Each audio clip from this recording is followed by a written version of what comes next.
Hey everybody, welcome back to Gardening with the Landscape Connection. My name's Michelle. We live in Northern Illinois, Zone 5. I own a garden center with my husband, and today we are gonna sow some seeds.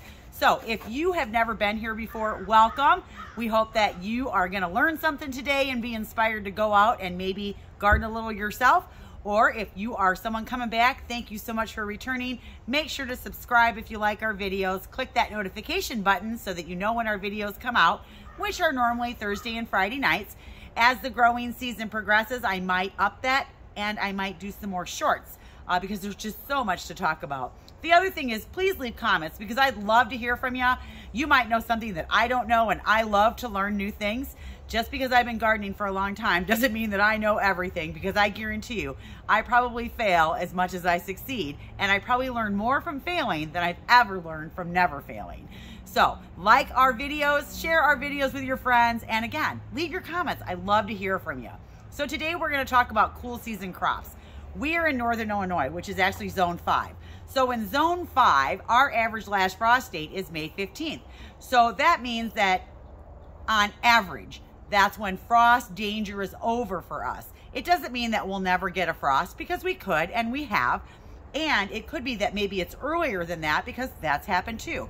It's just the average that's put together over a 10-year period is kind of what they look at when they look at assigning zones of what goes on in our area. And so in Zone 5, it means that the average lowest temperature that we're gonna have through the winter is -20, and that we have no more than 20 to 30 days over 86 degrees in the summer. So that's basically what Zone 5 means. There are 10 degrees that separate each of the zones. So if you're in Zone 4, there's a 10-degree separation from 4 to 5, and the lower the number it is, the colder you get in the winter. The other thing is, if they put you in a zone and you say, I'm in 5A or 5B, basically all they're saying then is that they've narrowed that degree down to 5-degree separation versus 10. So I look at it, I'm in a 5B, but I can grow 5A, I can get away with it.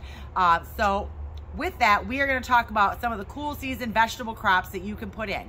Now, here in Northern Illinois, depending on when spring breaks, because it's different every single year, usually a lot of your spring crops can be put in April. Now, some of these you can do from seed, and some of them you need to do from transplant. They even say on the seed package on a couple of them that it's not recommended to sow them into the ground, that you really do need to have transplants to have a successful crop. So what are some of the ones that you're gonna do as a transplant? Well, I do 4. And the 4 that I do are broccoli. I use broccoli transplants, and they will tell you on your packet, it's recommended that you actually do it from a transplant. It does give you instructions on the back and tells you how to do it from seed, but I don't know about you, but I've never had good luck trying to do it from seed. Now, granted, I've only tried it a couple times, but I didn't get a crop either time, and I always end up going back to the transplants. And whether you transplant and grow your own to transplant, or you go to a garden center or a box store to buy your plants, you do want to use a transplant. The other one that I do is cauliflower. So this is the cauliflower that I like. It's called Snowball. This is what we call a short season crop. So it's gonna get your results really super fast. And again, on the packet, it pretty much says recommended that you grow a transplant before you put it in the ground. The other thing I like about cool season crops is they don't like to grow when it's really hot in the summer, so you really are done harvesting these out usually by the middle of June. Maybe you can push it a little bit later, but you're usually done with these by the middle of June. But you can actually grow these again anywhere from 55 to 60 days before your average frost date in the fall, and plant them again for a fall crop. So what you would do is, in my area, I like to be done gardening usually by mid-October, and if I were to count back 50 days or 60 days, then I would know when to start my little transplants in the summer so that I can plant them again for a fall crop. So I never waste the seeds. Even if I only use half the packet, I'll use the other half of the packet in the fall and get that crop then. Because I don't know about you or where you live, but I've never been able to find transplants anywhere in the fall for the vegetables. We sell them like mad in the spring, and I've tried to carry them in my store, but nobody really seems to know to come and get them, and then I end up planting them all myself. So you could get your seeds and do your own transplants too if you want a fall crop. All right, other ones that I do from seed are cabbage. Now, I don't eat a lot of cabbage, but there's a lot of different cabbages out there, but I do like the little pak choi cabbage. These are like the little Oriental cabbages. I like them because they're easy to grow. They're sweet, they're small. I can chop one up really fast, throw it in a salad, throw it in a stir fry, make a coleslaw out of it, and there's just the right amount for Glenn and I. So I really like these little ones. Now, when it comes to the bigger cabbage, I don't really propagate my own seeds for that because we might eat 1 or 2 heads over the course of the summer, and most of what I do grow, I end up giving away to the food pantry. So I don't grow a lot of cabbage. And then the last one that I like to do my sugar peas. And so these are those flat peas that you eat, you know, you just want to eat them right off the vine. They're sweet, they're good. I'll plant some as transplants, and then I'll actually do some right in the ground. That way I don't have my whole crop coming in at once, and I'll have peas early, and then I'll have more peas still coming in. And by the time the peas are done, then I can pull them out and I'm ready to plant something else in their place. So these are the 4 that I'm actually going to grow and do as a transplant. Now, other ones that you're gonna do that are cool season crops are some of your lettuces. So some of your loose lettuce, and there's a lot of different ones out there. This year, I'm gonna plant this loose leaf blend. I also am going to do a salad bowl, and these are both what we call cut and come again lettuces. You plant them directly in the ground, you scatter them in a row, they grow, you cut them, they come again. You grow, you cut them, and then they come again. Now, one of the things that I recommend with lettuce is you can be up to your eyeballs in lettuce. So you really need to succession plant these and make sure that you're planting some, wait a couple weeks, plant some more. So that way you've always got lettuce, but you don't have so much lettuce that you don't even know what to do with it all, because if you planted 6 different kinds of lettuce and you planted everything all at the same time, can you imagine how much lettuce you're gonna have to eat? You're gonna have a dinner party with like 15 people every single night to get through all that lettuce. So you wanna make sure you're succession planting that, and these do great right into the ground. All right, other ones that you can plant that are cool season crops are Swiss chard. And there are a lot of different kinds of Swiss chard. This one here is a Ford Hook Giant. So there's one like that. This one is like a rainbow chard, and this one here is the rhubarb chard, so it's all red. I love Swiss chard. It's super easy to grow. It will grow all summer long. You can get it in fairly early, and again, it's one of those crops that you cut and it'll come again. Cut it and you'll get more. I like to cut it when it's still fairly small. It doesn't seem as bitter. I think if you let it get really super big, that's when it starts to get bitter. I eat the stems, the leaves, everything. I've got some great recipes for it that we can talk about once I grow some of it. But these will be things that you'll see me plant in the garden this fall or this spring. Other ones that you can get going early are spinach. So spinach is another one that has different varieties. The Bloomsdale Longstanding is a very reliable, dependable spinach. I've always grown this one. I'm gonna try the Salad Sensation Hybrid this year, and I'm also gonna try one called Corienta. So I'm gonna actually plant 3 this year because I just kind of wanna see if there's any differences in flavor between the 3, and I like to try different varieties. I'll usually go back to the ones that I know I love and plant those every year, and then I try to grow something new to see if I like it, because maybe I will run across something that I think is absolutely wonderful. And again, I direct sow these right into the ground. Other ones that I can do directly into the ground are carrots. Okay, and this year I'm gonna grow an atomic red, and I'm also gonna grow the rainbow color, because why grow orange carrots? I just don't wanna grow orange carrots. I can just get those at the store so easy. So if I'm gonna use the space to grow carrots, I'm gonna grow red ones and colored ones because I think they'll be fun. So those are the ones that I'm gonna grow for the carrots. I am gonna grow arugula. That is another cool season one. Cilantro's another one. They grow well from seed right in the ground. And this has got a nice peppery flavor to it. The cilantro is super hard to grow in the summer, so it really is that cool season crop for the spring and the fall. Other ones, I have a gourmet blend, and I got one from Johnny Seed that's another gourmet blend. So I got 2 different gourmet blends, and it's got just a mix of different loose leaf lettuces. And again, I will sow these right into the ground. And you'll see all of these seeds and how I'm gonna do that when I actually plant the garden. Other ones that I'm gonna do this year, I'm gonna plant some beets. Not only am I gonna plant my traditional, Detroit dark red top, I'm also going to plant some of the golden beets this year, and then I've also got a multicolored assortment. And beets are a superfood, and I think beets, you either love them or you hate them. I love beets.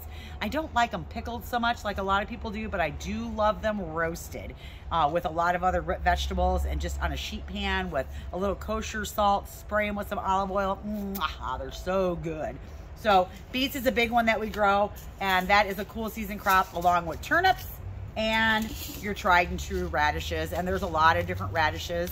Here I've got a cherry bell, I've got a pink slipper, and a royal purple. And radishes, if you are a beginner gardener and you want to grow something, or you want to grow something with kids, grow a radish. Oh my gosh, the turnaround on radishes is so fast. I believe you can get a radish in anywhere from 22 to 30 days, depending on the variety. Yeah, all of these, I got 22 days, 33 days, 35 days. So super fast turnaround, and kids love to see things grow. All right, and then the other thing that I grow are peas. And again, I have more of my Oregon snap peas, but then I've also got my sugar daddies, and I'll grow some of those as well. There are other crops that you can grow as well that, besides what I just showed you here, that are your early spring crops. Let's see, what else is on this list? Fava beans. I've never grown those, but those are a cool season crop. Any kind of greens. Kale. I don't really like kale. I've tried to like kale. I tried kale soup, kale chips. I think of kale and I think of, this is really gonna date me, I think back to when they used to put the kale on the salad bar over the ice when you'd go visit the salad bar, and that's what I think of kale. I don't know that I like it. I've tried it. It's just not for me. But that's a cool or early season crop, or a cool season crop. The mesclun mix, that's what we grew in the salad bowls. That there was a little short that I put out where I made the salad and I actually ate it, and then I served it to everybody for lunch. And we'll end up cutting on that one. That was our second cutting, so we'll end up cutting on that one probably a third time before I say, okay, we're done with it. Parsnips is another one that you can do as an early season. Scallions or green onions. Any kind of the cabbages. I said all the other ones. And then the herbs would be your chamomile, chives, cilantro, dill, and parsley. Those are also some that you can do from seed early in the season as well, because they're more cold tolerant. Now, one of the things you want to remember though is, even though some of these items are cold tolerant, you might have to run outside and cover baby plants if we get like a hard frost or snow is coming or something like that. So again, I swear I could do a video on all the things that you could do in the garden with a 2-liter bottle. So I use the 2-liter bottles to do my winter sowing. I'm also going to use them to create a cloche if I plant a plant in the garden and I need to run outside and I need to cover them. I love these because I can twist them in the ground, put it over my little baby plant, and again, this time I'm gonna keep the lid on it, no holes in it, and it's gonna protect my plant overnight in case I get a frost. Now you can go out there with a row cover as well, or create the little hoops, and I'll show you how to do that as well. When we get ready to actually go out and garden, I'll create a system so that you can see that. But these are handy in a pinch as well, especially if you're only planting 1 or 2 things. You can just grab a pop bottle, cut the bottom off, and put it over the top of your plant to protect it. Okay, so let's talk about the seed starting and what it is that you need to have to seed start. Well, you got to have some kind of seed starting tray. Now, I am using a Mackenzie window greenhouse seed starter. I like these because they're skinny. And if you're somebody that doesn't have like grow lights, you just want to start a few seeds, this is it. I'm going to do 2 trays. I don't do like gazillion and gazillion. I just don't. I don't do a bunch of seeds. I do the ones that I want to have fun growing, or that I know I've done before and I have pretty good success with it. This is about all I really need. I might do some warm season crops, so I might go through 4 of these, but that's about it. Each of these, they would have the trays here with the little holes in the bottom because you got to have drainage. Each one of these is 18 cells. So in this skinny little tray, I can plant 36 plants. That's a lot of plants if you think about it, 36 plants. And so even if I don't want to plant 36 things, I can always give some of them away to people, or I can take the little plantlets down to the food pantry. They actually have a garden down there and I can donate them to the food pantry. Then inside of these are gonna sit down inside this watertight tray. There's no holes in this whatsoever, but I like it. This is only 5 inches by 22 inches and it fits in a windowsill really well, okay? And then they also come with your little dome, so you can put the dome on the top and you're gonna have that dome on there while you're waiting for your seeds to germinate. Now, the other thing I did was I did make myself 4 little tags, because I guarantee you, I have no idea what each plant is without labeling them. I don't know what one little seedling looks like compared to another.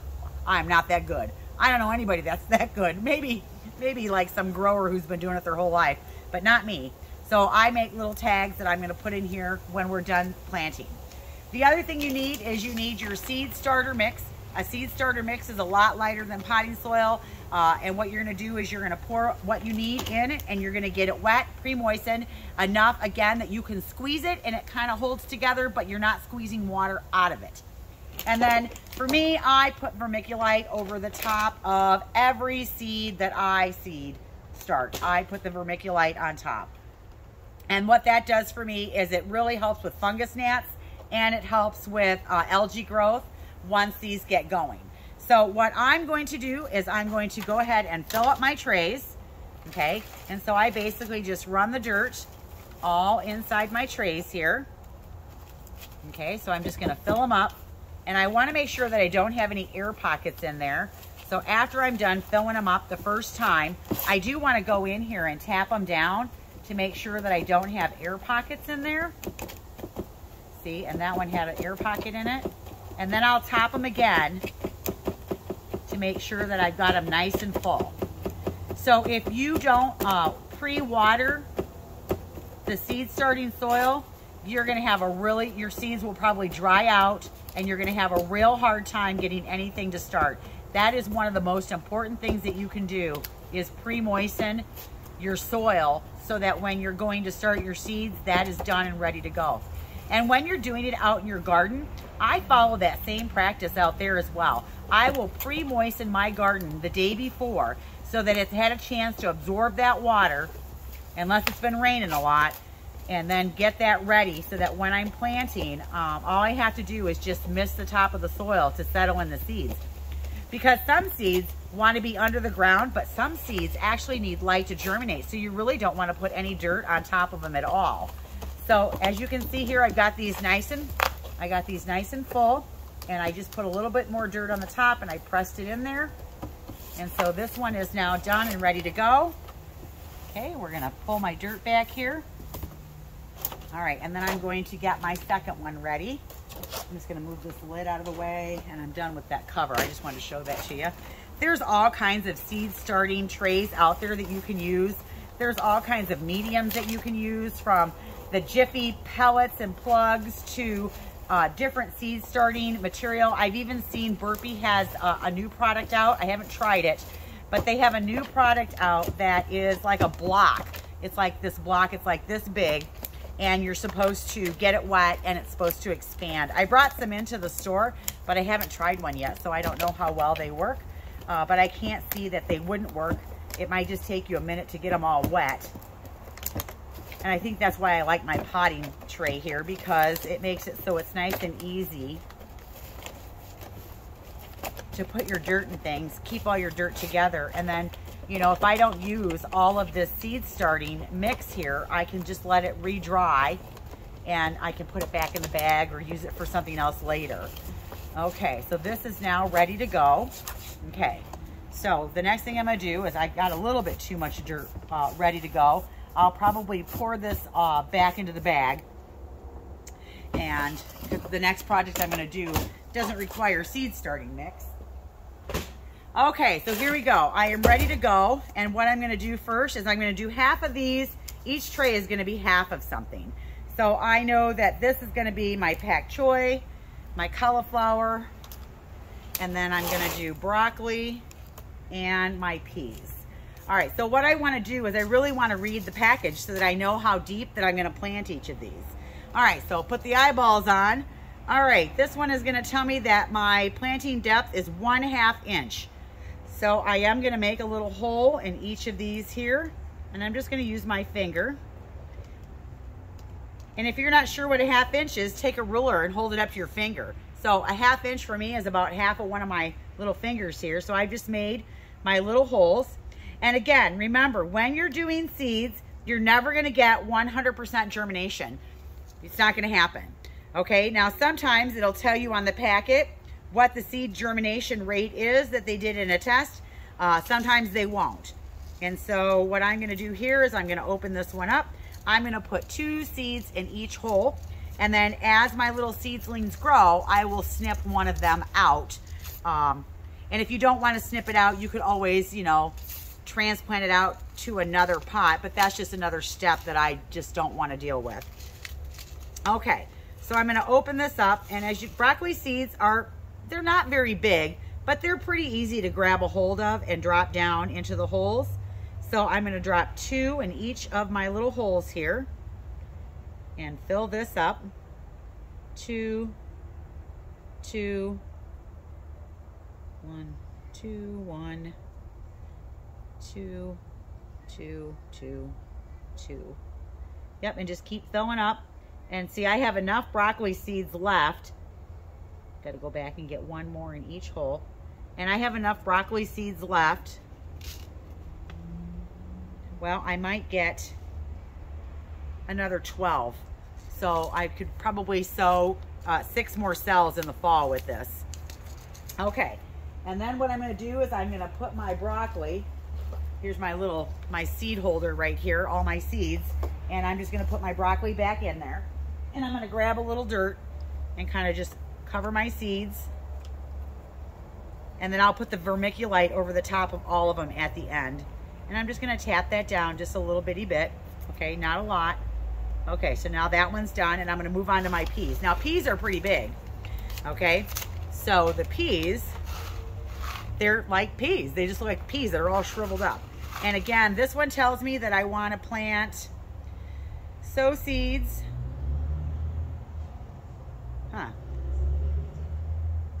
In late summer, sow seeds 2 inches apart, 6 inches apart, 24. It doesn't tell me. Oh, here it is. I'm just reading the wrong place. 1 inch. So these are pretty deep. I want to go 1 inch down. So I'm making my holes a little bit deeper. And again, I am going to put 2 seeds in each one. And I don't care if I get dirty fingernails. I like to play in the dirt. I could have a shirt that just says, need dirt? Or do you like the dirt? I love the dirt. Okay, so again, I'm going to drop 2 in each one. 1, 2, and some of them I'm probably going to have to use my finger to push them down in there. 2 in each one. Well, I couldn't do that again if I tried. I poured the exact right amount of seeds in my hand, except I keep dropping a 3rd one in there. Okay, and then I'm going to cover them up. Make sure they're down in there. Get in there. Get in there. Some of them I didn't make the hole deep enough, so I want to make sure I get those in there. Okay. In you go. And again, I am going to just get a little bit more dirt to put on the top here. Make sure they're good and covered. Sorry, I put my potting tray on the floor there. Limited space. Okay, now this is ready to go. And now I'm going to take my vermiculite, and I have a little cup in here, and I'm going to spread this over the top of my seeds.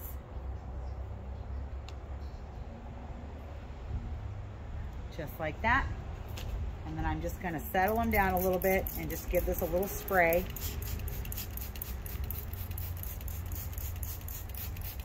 Wish I had a mister. It would be so much easier, but I don't have a mister. I just have a spray bottle. Okay, and then I'm going to take my seeds here, hold my packet up, and I'll put those away. Okay, so this one is now done. And I'm going to get my dome, and I'm going to put it on here. And then what I do is I take my marker, and I just write the date on the outside of my... Okay, my little, oh, there went my lid. I gotta make these guys a little bit shorter. They're stopping my lid from going on. Okay, got another lid right here. I'll get that one in a minute. Here we go. Now it's on there. All right, and then let me get all of these other seeds out of the way. I'll put these back in my tub over here.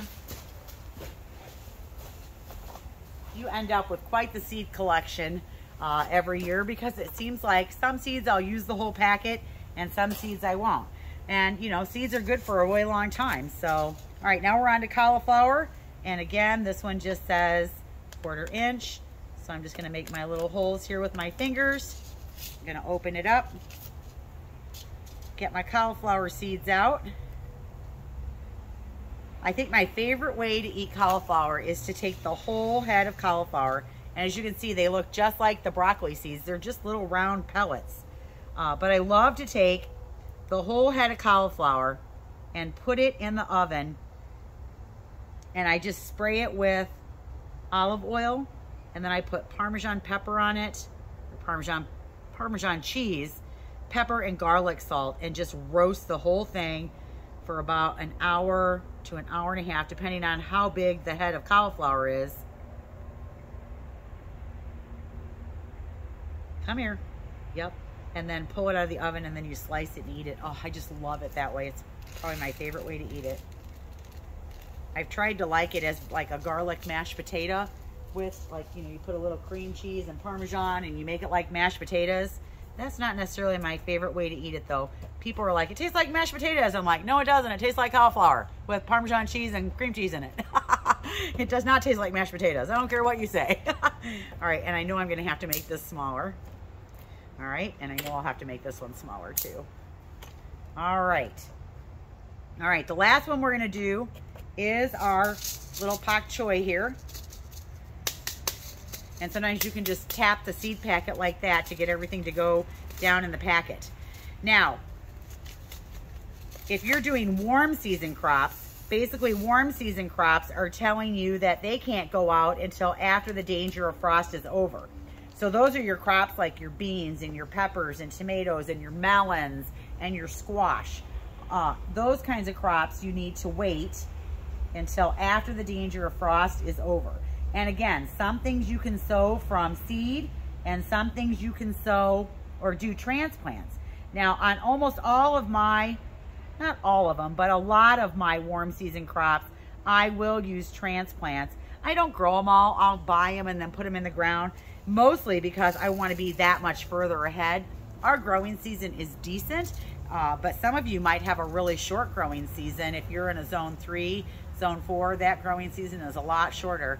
We have until about May 15th until right around the 2nd or 3rd week in October, and that's it. That's all we get for our growing season, and so we want to make the most out of that. So I will do a lot of succession planting, and then I will also do a lot of interplanting and then replanting a crop when something else is done.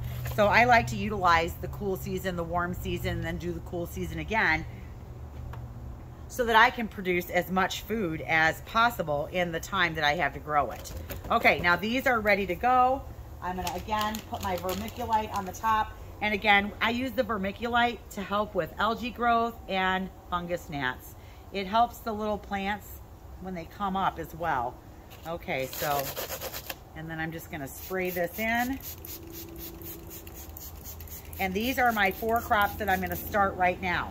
So my lid fell on the ground, so I'll get that in a second. So these I'm gonna put in a warm window, and these are gonna germinate. Once they germinate, I'm gonna pull the lids off, and then I'm gonna put a fan on them. Now, after these grow up about this big, they're gonna get little bitty leaves, and then they'll get their first real leaves.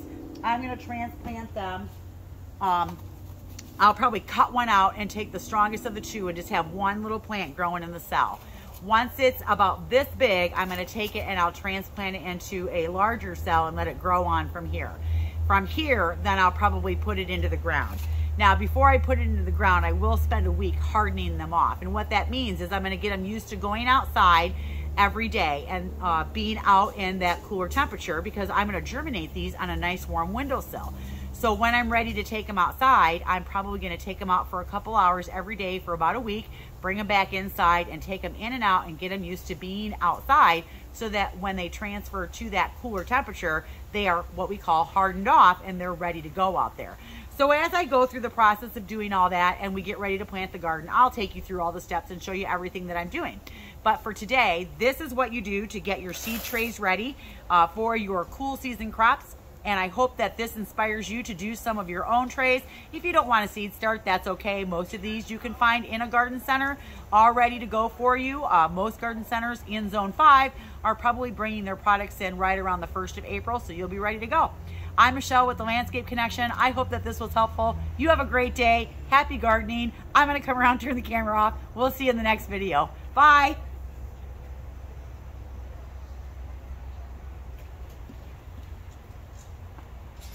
Bye now.